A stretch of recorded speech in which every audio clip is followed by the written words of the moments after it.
Hello friends, I am Anurag Singh. Welcome to my YouTube channel chemistry में अनुराग सिंह पर स्वागत करते हैं। दोस्त, आप सभी के अपने यूट्यूब चैनल केमिस्ट्री में अनुराग सिंह पर आज हम लोग बिलियन चैप्टर के आधे भाग को समाप्त कर चुके हैं, जिस पर न्यूमेरिकल्स के जितने क्वेश्चन जितने टाइप के लगते थे सभी हम लोग पढ़ चुके हैं। अब हम लोग प्रवेश कर चुके हैं बिलियन के आधे भाग में, जो कि एग्जाम के लिए बहुत महत्वपूर्ण टॉपिक यहाँ से होते हैं और इन आधे पार्ट से भी सवाल ज़्यादातर पूछे जाते हैं या टॉपिक भी पूछे जाते हैं। तो इनमें शुरुआत करने वाले हैं। सबसे पहली चीज जो है वह हेडिंग होता है बिलियन के अणुसंख्य के गुणधर्म। बिलियन के अणुसंख्य के गुणधर्म का मतलब क्या होता है, इसी से परिभाषा निकल जाएगा। बिलियन अणुसंख्य का मतलब होता है अणुओं की संख्या, गुणधर्म का मतलब गुण पर निर्भर करता है। तो मतलब बिलियन का कुछ गुण होता है जो अणुओं की संख्या पर निर्भर करता है। प्रश्न होगा किसके अणुओं की संख्या पर, तो हो जाएगा बिलियन के अणुओं की संख्या पर। क्या कहें, बिलियन की अणुसंख्य के गुणधर्म है। तो बिलियन अणुसंख्य का मतलब होता है अणुओं की संख्या, गुणधर्म का मतलब गुण होता है। तो बिलियन का जो कुछ भी गुण होता है वह किस पर निर्भर करता है, अणुओं की संख्या पर। अब किसके अणुओं की संख्या पर, तो वह होता है बिलियन के अणुओं की संख्या पर। लेकिन बिलियन का निर्माण किससे होता है, तो विलायक के निश्चित मात्रा या आयतन से। इसका मतलब ये हो गया कि विलयन का कुछ गुण विलायक के निश्चित मात्रा या आयतन में उपस्थित विलय के अणुओं की संख्या पर निर्भर करता है। इसी गुण को विलयन के अणुसंख्य के गुण धर्म कहते हैं। चलिए, नहीं समझ आता, आइए हम लोग देख लेते हैं यहाँ पर क्या है। तो देख सकते हैं विलयन जो होता है वह दो चीजों से मिलकर बना होता है। आपको पता है किससे किससे, विलायक और विलय से। और हम लोगों को पता है कि जैसे कोई भी चीज हमें बनाना होता, कोई भी विलयन बनाना होता, तो सबसे पहले विलायक लेते हैं। जो विलायक लेते हैं उसका मात्रा आयतन शुरू में लेते ही वह निश्चित हो जाता है। इस आधार पर कह सकते हैं कि विलायक का निश्चित मात्रा या आयतन होगा। और जब विलायक का निश्चित मात्रा या आयतन होगा तो उसमें क्या करेंगे, विलय मिलाएंगे। तो विलय के मिलाने के उपरांत तुरंत क्या बन जाएगा, विलयन मिल जाएगा। और विलयन का जो कुछ भी गुण होगा वह विलय के अणुओं की संख्या पर निर्भर करेगा। इसका मतलब कि विलयन में विलायक का निश्चित मात्रा या आयतन होगा, जिसमें उपस्थित विलय के अणुओं की संख्या पर जो विलयन का गुण होता है वह क्या करता है, निर्भर करता है। इस आधार पर परिभाषा क्या मिल जाएगा, विलयन के कुछ गुण विलायक के निश्चित मात्रा या आयतन में उपस्थित विलय के अणुओं की संख्या पर निर्भर करते हैं। तो विलयन के इस गुण को विलयन के अणुसंख्य के गुणधर्म कहते हैं। अब विलयन के प्रमुख अणुसंख्य के गुणधर्म कितने हैं, तो वह होते हैं आपके चार।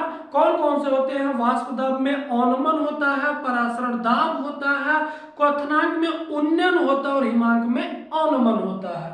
अब वो देख लीजिएगा, वाष्प दाब में अवनमन हो गया, परासरण दाब हो गया, क्वथनांक में उन्नयन हो गया और हिमांक में अवनमन हो गया।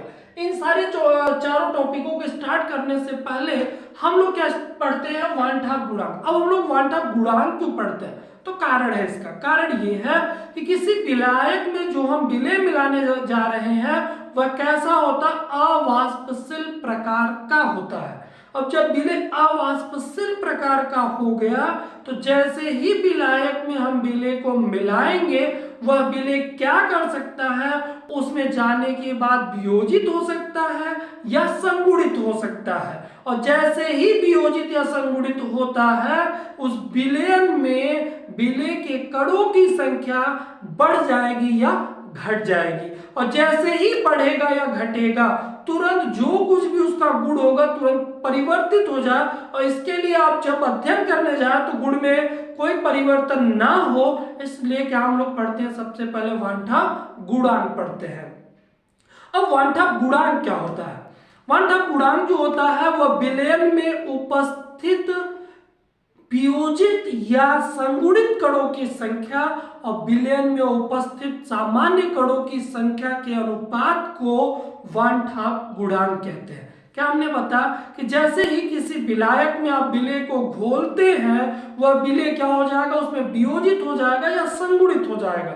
अब वियोजित या संगुणित हुआ तो उस समय कणों की संख्या, और जब वह पदार्थ पहले लिया गया था तो उस समय कणों की संख्या क्या था, तो कितना परिवर्तन हुआ है, तो कैसे आप देखेंगे तो वह मिलेगा वियोजित या संगुणित कणों की संख्या और विलयन में उपस्थित सामान्य कणों की संख्या के अनुपात से। अब वान ठाप गुणांक को किससे प्रदर्शित करते हैं, आई से। इसी के आधार पर पूरी चीज देख लीजिएगा कि किसी विलयन में वियोजित या संगुणित कणों की संख्या तथा विलयन में उपस्थित सामान्य कणों की संख्या के अनुपात को वान ठाप गुणांक कहते हैं तथा इसे आई से प्रदर्शित करते हैं। मान लीजिए परिभाषा नहीं याद रहा तो आप केवल ये सूत्र याद रखिएगा, इसी से परिभाषा भी लिख सकते हैं। वान ठाप गुणांक क्या होता है, वियोजित या संगुणित कणों की संख्या तथा विलयन में उपस्थित सामान्य कणों की संख्या के अनुपात को वान ठाप गुणांक कहते हैं और इसे आई से प्रदर्शित करते हैं। जो चीज मैंने बताया वही चीज इन्होंने समझाने का प्रयास किया। क्या किया उन्होंने, वान ठाप एक वैज्ञानिक थे जिन्होंने विद्युत अपघट्य पदार्थ को जब विलायक में मिलाया तो उसके प्रकृति के आधार पर उसको दो भागों में वर्गीकृत कर दिया। वान ठाप नामक वैज्ञानिक ने विलायक में जब विलेय पदार्थ को मिलाया, विद्युत अपघट्य पदार्थ को मिलाया तो उसके प्रकृति के आधार पर उसे दो भागों में विभाजित कर दिया। अब कैसे दो भागों में विभाजित किया, तो मैंने वही चीज बताया कि वह पदार्थ विलायक में जाकर या तो टूट सकता है, वियोजित हो सकता है, या तो विलायक में जाकर जुड़ सकता है या संगुणित हो सकता है। इस आधार पर दो प्रकार मिलने वाले हैं और दो प्रकार कौन कौन से मिलने वाले हैं, तो वो मिलने वाले हैं विलेय में वियोजन की प्रकृति और विलेय में संगुणन की प्रकृति। वही चीज यहाँ लिखा गया। वान ठाप नामक वैज्ञानिक ने विद्युत अपघट्य लिख सकते हैं या विलेय लिख सकते हैं। विलेय पदार्थों में असामान्य गुणों, असामान्य का मतलब होता है वियोजित संगुणित होना। असामान्य गुणों की व्याख्या निम्नलिखित दो प्रकार से करते हैं और वह किन दो प्रकार से करते हैं, तो विलेय में वियोजन की प्रकृति से और विलेय में संगुणन की प्रकृति से। तो सबसे पहले इतना देखिएगा, फिर इसी के जस्ट बाद हम लोग देखने वाले विलेय में वियोजन की प्रकृति कैसे होती है और उसमें वान ठाप गुणांक का मान कैसे निकालते हैं और वियोजन में संगुणन की प्रकृति कैसे होती है और उसका मान कैसे हम लोग निकालते हैं। अब हम लोग अगली चीज देखने वाले, जो हम लोगों ने भी कहा कि वान ठाप नामक वैज्ञानिक ने विलेय पदार्थों के असामान्य प्रकृति को दो भागों में विभाजित किया था या विलेय पदार्थों के प्रकृति के आधार पर उसे दो भागों में वर्गीकृत किया था, जिसमें एक भाग क्या था विलेय का वियोजन प्रकृति और दूसरा क्या था विलेय का संगुणन प्रकृति। तो विलेय का वियोजन प्रकृति क्या है हम लोग समझ लेते हैं। मान लीजिए यह एक लकड़ी का टुकड़ा है, तो ये कितना है, एक है, और यदि आपने इसको तोड़ दिया, वियोजन का मतलब होता है तोड़ना, यदि आपने इसको तोड़ दिया तब कणों की संख्या कितनी हो गई, दो हो गई। तो क्या हुआ, पहले कितना था, एक, और जब आपने इसको तोड़ दिया तो कणों की संख्या कितनी हो गई, दो। इसका मतलब कि पहले से वियोजन जब हुआ तब कणों की संख्या बढ़ गई। कब हुआ, जब वियोजन हुआ तो कणों की संख्या बढ़ गई। यही चीज वियोजन की प्रकृति में मिलता है और जैसे ही वियोजन की प्रकृति डिसाइड हो जाती है तुरंत हम लोग वियोजन की मात्रा और वान ठाप गुणांक के बीच रिलेशन निकाल लेते हैं, जिन पर 2022 में प्रश्न आया हुआ था और ये 70% में नहीं है बल्कि 100% में आता है, लेकिन कंपटीशन एग्जाम के लिए बहुत ही इंपॉर्टेंट क्वेश्चन यहाँ से बनते हैं, इसलिए इसको अवश्य देख लीजिएगा। मैंने क्या कहा, विलेय में वियोजन प्रकृति देखना, इसका मतलब विलेय पदार्थ को विलायक में मिलाना है। जब आप मिलाएंगे तो उसका क्या होगा, वियोजन होगा। वियोजन का मतलब क्या होता है, टूटना। तो पहले कितना होगा, एक, और यदि आप उसको तोड़ देंगे, जनरली उदाहरण बता रहे कितना हो जाएगा, दो। इसका मतलब सामान्य से क्या हो जाएगा, अधिक हो जाएगा और इसी पर हम लोगों को समझना है। तो इसमें क्या कहता है कि विलेय में वियोजन की प्रकृति समझाइए, तब क्या होगा, तो हम क्या जानते हैं, किसी विलायक में विलेय पदार्थ को घोलने पर यदि विलेय पदार्थ उसमें वियोजित हो जाता है तो विलेय पदार्थ तो दो कार्य कर सकता है, वियोजित भी हो सकता है और संगुणित भी हो सकता है, लेकिन हम लोग पढ़ कौन सा रहे हैं, वियोजन का। यदि पदार्थ उसमें वियोजित हो जाता है तो उस विलयन में विलेय के कणों की संख्या सामान्य से अधिक हो जाती है, मतलब पूर्व में जितना रहा होगा वियोजन के उपरांत उसके कणों की संख्या क्या हो जाएगी, बढ़ जाएगी। अगर मान लीजिए बढ़ जाता तो होगा कैसे, जस्टिफाई कैसे करेंगे और रिलेशन कैसे निकालेंगे, अब हम लोग उस पर बात करने वाले हैं। तो हम लोगों ने क्या मान लिया, माना कोई विद्युत अपघट्य पदार्थ AXBY है तथा इसका जलीय विलयन में वियोजन निम्नलिखित है। यहाँ पर क्या हो गया, AXBY, x का मतलब क्या है, यह धनायन की संख्या है और b क्या है, ऋणायन की संख्या है। दूसरी चीज यहां पर देख सकते हैं कि जो धनायन और ऋणायन पर आवेश बराबर नहीं होते हैं तो ऐसी परिस्थिति में पहले का जो आवेश होता है वह दूसरे के साथ लिखा जाता है और दूसरे का जो आवेश होता है वह पहले के साथ लिखा जाता है। तो ठीक घटना यहाँ पर है, AX और BY है। यदि आप इसका वियोजन करेंगे तो मतलब सीधे क्या मिलने वाला है, A पहले आया तो प्लस में जाएगा और B जो है वह बाद में आया इसलिए वह माइनस में जाएगा। लेकिन A की संख्या कितनी है, X है, इसलिए X लिखेंगे, A लिखेंगे और प्लस लिखेंगे। जिस पर कितना प्लस रहा होगा तो B की जो संख्या है इतना प्लस होता है, इस पर अभी दिखा भी देंगे आपको।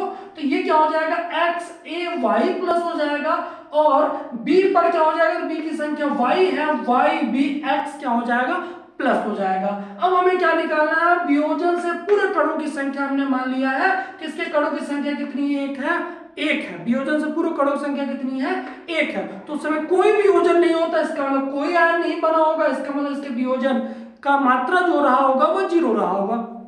लेकिन वियोजन हो चुका है, वियोजन के उपरांत कण की बात कर रहा हूं, मतलब वियोजन हो चुका है, टूट चुका है। अगर मान लीजिए टूटता है तो बनने वाले आयनों का वियोजन की मात्रा हमें नहीं पता, हमने मान लिया कि अल्फा है। यदि अल्फा है तो इसका मान कितना हो जाएगा, x अल्फा हो जाएगा और इसका मान कितना हो जाएगा, y अल्फा हो जाएगा। लेकिन x अल्फा कहां से है, तो A का वियोजन जो है वो कितना है, अल्फा है, लेकिन इसकी संख्या कितनी है, संख्या x है, इसलिए पूरा क्या हो जाएगा, x अल्फा हो जाएगा। जैसे कोई व्यक्ति यदि मान लीजिए आपके घर में यदि मिठाई देना चाहता है तो ऐसी परिस्थिति में वह कहता है सभी को देंगे। अगर एक व्यक्ति को एक देगा तो कितने लोगों को कितना दिया जाएगा, जितनी संख्या होगी उतने में उसका गुणा कर देंगे। ठीक वही घटना है कि यदि A प्लस के वियोजन की मात्रा यदि अल्फा है तो इसकी संख्या यदि x है तो टोटल वियोजन कितना है, टोटल वियोजन कितना हो जाएगा, x अल्फा हो जाएगा। उसी अनुरूप यदि B के वियोजन की मात्रा अल्फा है और उसके मूलों की संख्या y है तो टोटल कितना हो जाएगा वियोजन की मात्रा,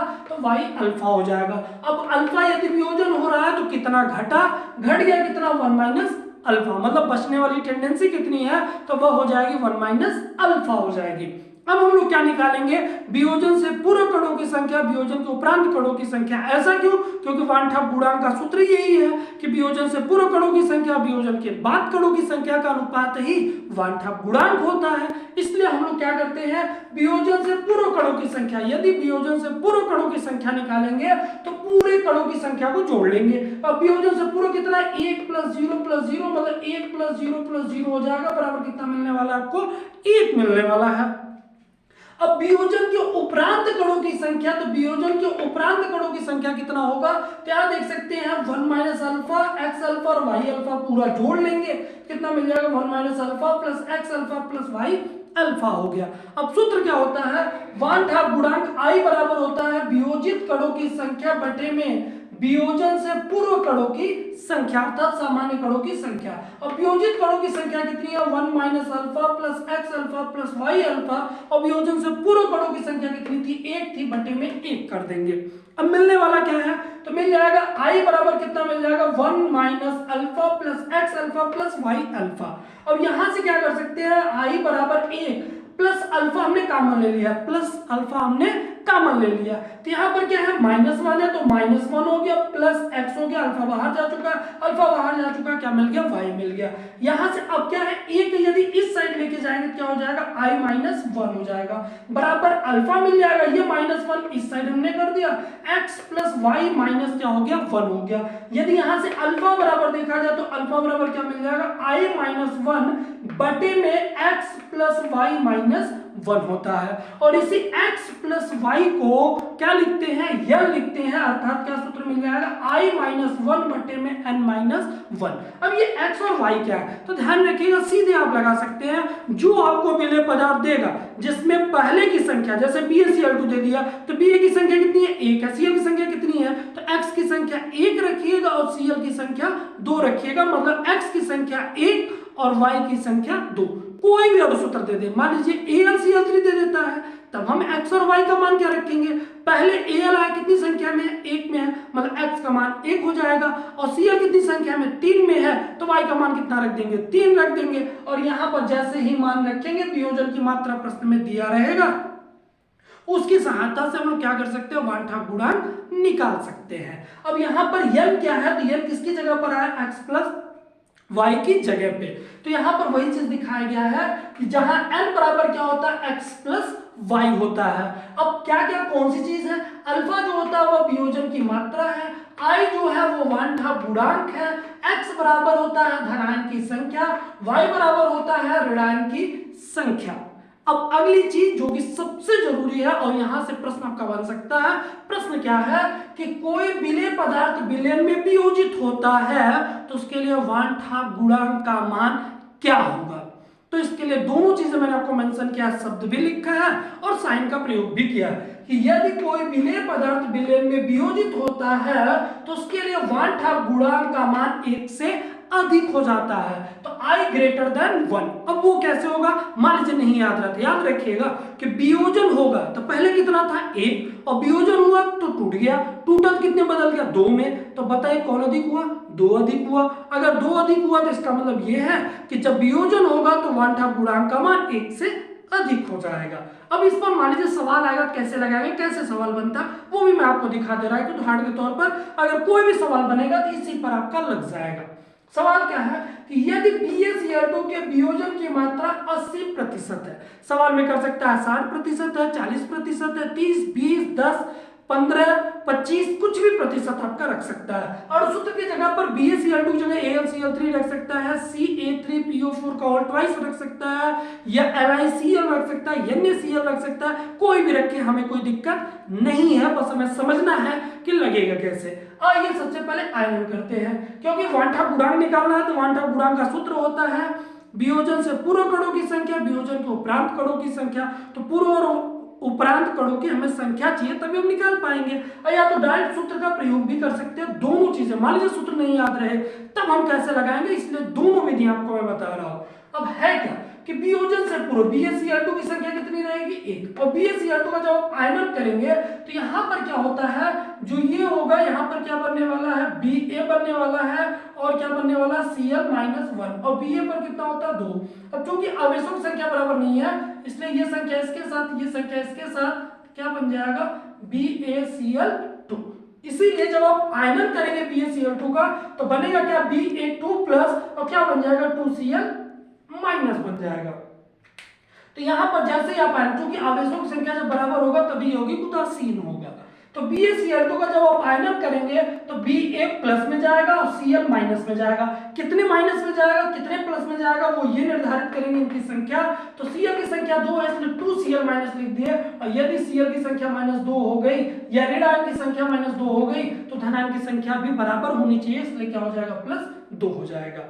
अब यहां से वियोजन से पूर्व कणों की संख्या कितनी होगी, फिर पहले जैसा पूरा सवाल हो गया कि इसके कणों की संख्या 1 होगी, उस समय वियोजन नहीं हुआ होगा तो कणों की संख्या 0 और 0 हो गई। लेकिन वियोजन के उपरांत क्या होगा, तो वियोजन के उपरांत Ba के वियोजन की मात्रा अल्फा है और Cl माइनस के भी वियोजन की मात्रा अल्फा है, लेकिन यहाँ पे 2 अल्फा कैसे लिख दिए, 2 अल्फा इसलिए लिख दिया क्योंकि Cl माइनस के मोलों की संख्या कितनी है 2 है, इसलिए पूरा वियोजन की मात्रा कितना हो जाएगा 2 अल्फा हो जाएगा।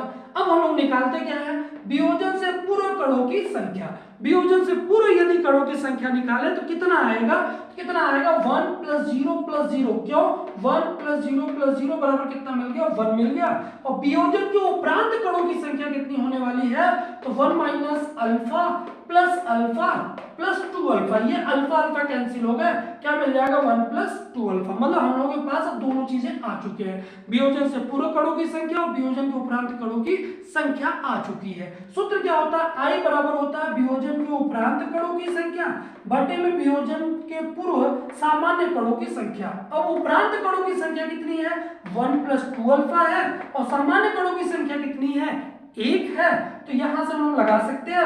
अब I बराबर क्या मिलने वाला है, तो 1 + 2 अल्फा मिलने वाला है, यदि आप इसको डिवाइड करेंगे तो क्या मिल जाएगा 1 + 2 अल्फा मिल जाएगा। अब यहां से क्या कर सकते हैं, अल्फा का मान आपको रखना। अल्फा का मान कहां से रखेंगे, वियोजन की मात्रा। देखिए यहाँ पर वियोजन की मात्रा को अल्फा से डिनोट करते हैं, तो यहाँ पर अल्फा का मान किसमें दिया, 80% कह रहा है। प्रतिशत का मतलब होता है 80/100, और यदि 80/100 है तो सिंप्लीफाई करेंगे कितना मिलेगा, 0.8। यहाँ पर लिखा भी गया है कि वियोजन की मात्रा आपको दिया है, कितना दिया, 80%। 80% को क्या लिखते हैं, 80/100, और सिंप्लीफाई करेंगे कितना हो जाएगा, 0.8, और यही अल्फा का मान आपको यहाँ पर रख देना है। तो यहाँ पे क्या मिल जाएगा, आई बराबर 1 + 2 गुणे में 0.8, ये 0.8 कहां से है, अल्फा से। अब यहाँ पर जैसे ही गुणा करेंगे कितना हो जाएगा, 1.6। अब पहले से 1 है, मतलब 1 + 1.6 जोड़ लेंगे, टोटल उत्तर आपका आ जाएगा, कितना आ जाएगा आपका, 2.6 आ जाएगा। मान लीजिए अगर आप इतना बड़ा नहीं करना चाहते हैं, सूत्र यदि आपको याद है तो सीधे भी आप लिख सकते हैं कि वियोजन की प्रकृति से या वियोजन की मात्रा से, या सीधे लिख सकते हैं वांठा गुणांक और वियोजन की मात्रा में संबंध से। अब वांठा गुणांक और वियोजन की मात्रा में संबंध क्या होता है, तो वो अभी आसान है। अल्फा बराबर क्या होगा, i-1 बटे में n-1, i-1 बटे में n-1। अब यहां पर रख सकते हैं। अब चूंकि n क्या है, x + y है, तो अल्फा बराबर क्या हो जाएगा, i-1 बटे में x + y - 1 है। अब यहाँ पर मान रखना है, अल्फा का मान 0.8 है, i का मान हमें निकालना है, i-1 हो जाएगा। x का मान हमने 1 रखा, कैसे, ba की संख्या 1 है और cl की संख्या 2 है, तो x का मान 1 रखेंगे, y का मान 2 रखेंगे, तो 1 + 2 - 1 कर देंगे। अब 1 से 1 कैंसिल हो गया, कितना बचा आपका 2, तो आपका मान क्या हो जाएगा, 0.8 बराबर i-1 बटे में कितना हो जाएगा, 2। अब इस 2 का ले जाके इधर गुणा कर देंगे, तो i-1 बराबर कितना हो जाएगा, 0.8 गुणे में 2, मतलब 1.6। अब -1 इस साइड है, इधर लेके आएंगे तो कितना हो जाएगा, तो ये आपका होने वाला है 1.6। अब मिल जाएगा कितना, तो वो मिल जाएगा i बराबर मिल जाएगा 2.6। तो ये दो विधियां। मान लीजिए अगर आपको सूत्र नहीं याद रहा तो आप इस प्रकार से भी आप मान निकाल सकते हैं, और सूत्र याद रहा तो सीधे आपको यदि ये सूत्र याद है तो लिख दीजिएगा वियोजन की मात्रा और वांठा गुणांक के संबंध से सूत्र लिखिएगा, जिसमें अल्फा जो होता है वो वियोजन की मात्रा 80, 60, 40 जितना दिया रहेगा उसमें 100 से भाग देके मान निकाल लीजिएगा अल्फा का, और इसके बाद x और y क्या है, धनांक की संख्या और ऋणांक की संख्या मान रख के सीधे आप इस सूत्र से भी लगा सकते हैं। और नहीं तो मान लीजिए कोई भी दे देता, सूत्र नहीं याद है, तो आप इस विधि से संगुणन और वियोजन पर बनने वाले किसी भी सवाल को आप लगा सकते हैं। तो इतना पूरा देख लीजिएगा। इसी के जस्ट बाद हम लोग देखने वाले हैं विलेय में संगुणन की प्रकृति। तो आप लोग इतना पूरा देख चुके हैं, और बचता क्या है, विलेय के संगुणन की प्रकृति, जो कि हम लोग अगले एपिसोड में देखेंगे, क्योंकि काफी लंबा सेशन हो जाएगा। दूसरी चीज ये भी है कि यदि विलेय के वियोजन की प्रकृति को पूरा समझ लेते हैं, यदि कोई कंफ्यूजन रह गया है तो विलेय के संगुणन की प्रकृति में वह दूर करके हम लोग पूरा स्पष्ट कर लेंगे, जिससे आसानी से सारी चीजें आपकी क्लियर हो सके। इसलिए विलेय में संगुणन की प्रकृति जो होती है वो अगले एपिसोड में आपको मिलेगा। तो आज के लिए आपको इतना ही। यदि वीडियो सेशन पसंद आया तो लाइक, सब्सक्राइब, शेयर करना ना भूलें। बहुत बहुत धन्यवाद।